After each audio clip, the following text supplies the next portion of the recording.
Assalamualaikum warahmatullahi wabarakatuh. Nama saya Devi Kristina, NIM 2019-12-0005. Saya dari kampus Timik Borneo Internasional Balikpapan. Saya akan menjelaskan materi 1 tentang definisi komunikasi bisnis. Komunikasi adalah proses saling menukarkan informasi antar individu maupun kelompok melalui sebuah sistem yang lazim, baik dengan sinyal-sinyal, simbol-simbol, atau tindakan. Bisnis merupakan suatu organisasi yang menjual barang atau jasa kepada konsumen. Berarti komunikasi bisnis itu adalah komunikasi yang digunakan dalam dunia bisnis yang mencakup berbagai bentuk komunikasi, baik komunikasi verbal maupun komunikasi nonverbal untuk mencapai tujuan tertentu. Ada beberapa unsur-unsur komunikasi. Yang pertama, pengirim pesan, media atau saluran komunikasi, komunikan, dan umpan balik. Jenis-jenis komunikasi ruang lingkup. Yang pertama, komunikasi internal. Yang kedua, komunikasi eksternal. Cara penyampaiannya itu lisan dan tulisan. Materi kedua bertentang dasar-dasar komunikasi bisnis. Efektivitas komunikasi dianggap efektif hanya jika komunikan memahami pesan dengan benar dan memberikan respon sesuai dengan apa yang diinginkan komunikator. Manfaat komunikasi yang efektif yaitu yang pertama, pemecahan masalah lebih cepat. Yang kedua, pengambilan keputusan lebih mantap. Yang ketiga, produktivitas lebih meningkat. Yang keempat, arus kerja lebih mantap. Yang kelima, hubungan bisnis lebih kuat. Tujuan komunikasi ada 4, yaitu perubahan sikap, perubahan pendapat, perubahan perilaku, dan perubahan sosial. Ada beberapa juga fungsi komunikasi dalam organisasi, yaitu fungsi informatif, fungsi regulatif, fungsi persuasif, dan fungsi integratif. Ada beberapa karakteristik komunikasi, yaitu praktis, faktual, padat, jelas, dan persuasif. Ada 2 bentuk dasar komunikasi, yaitu yang pertama, komunikasi verbal. Komunikasi verbal adalah bentuk komunikasi yang digunakan untuk menyampaikan pesan bisnis kepada pihak lain dengan menggunakan kata atau bahasa baik secara tertulis atau lisan. Yang kedua, komunikasi nonverbal. Komunikasi nonverbal adalah bentuk komunikasi yang digunakan untuk menyampaikan pesan tanpa kata terucap dan tertulis.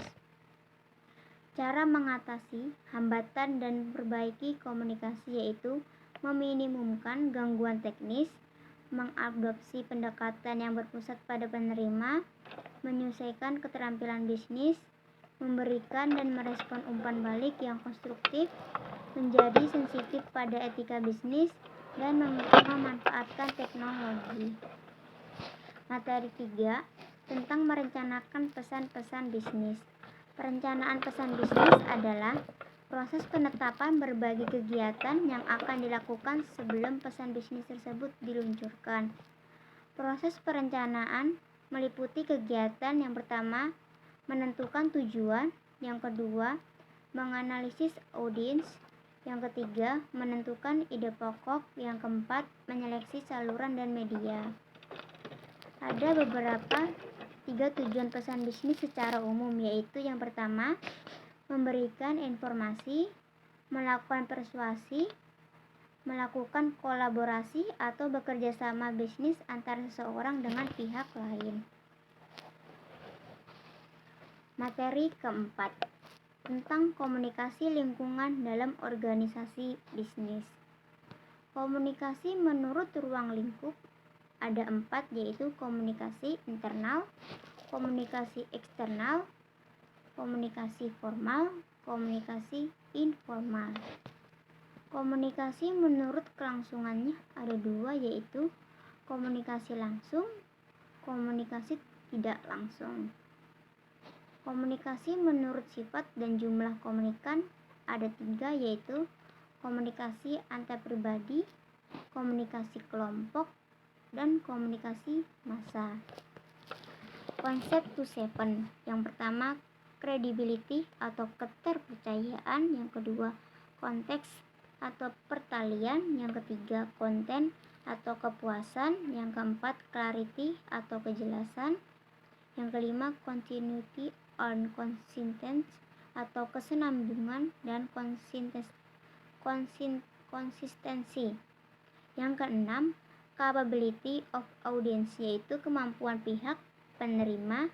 Yang ketujuh, channels of distribution atau saluran penerimaan media.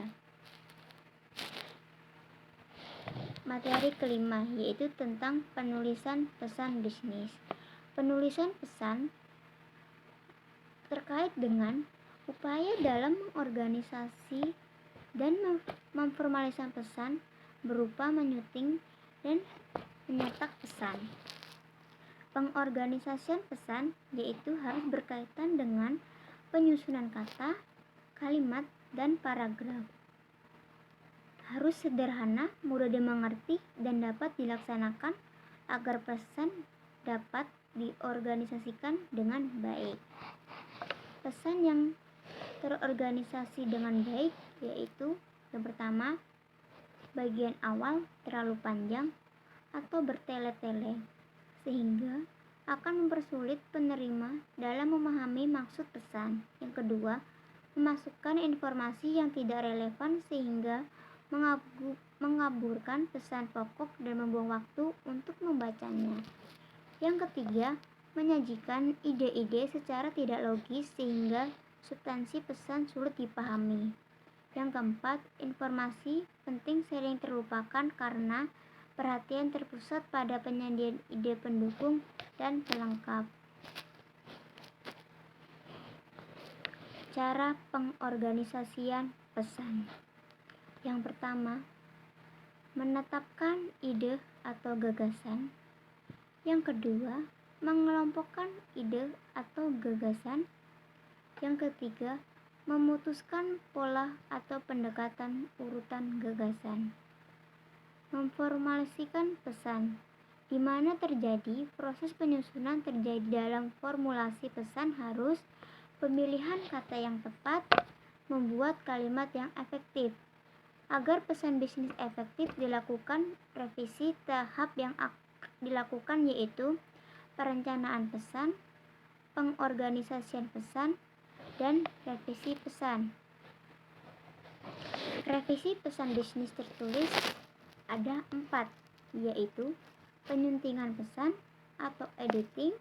Yang kedua, menulis atau membaca ulang pesan. Yang ketiga, memproduksi pesan yang menarik dan efektif. Yang keempat, menyetak dan mendistribusikan pesan. Sekian dari saya. Terima kasih.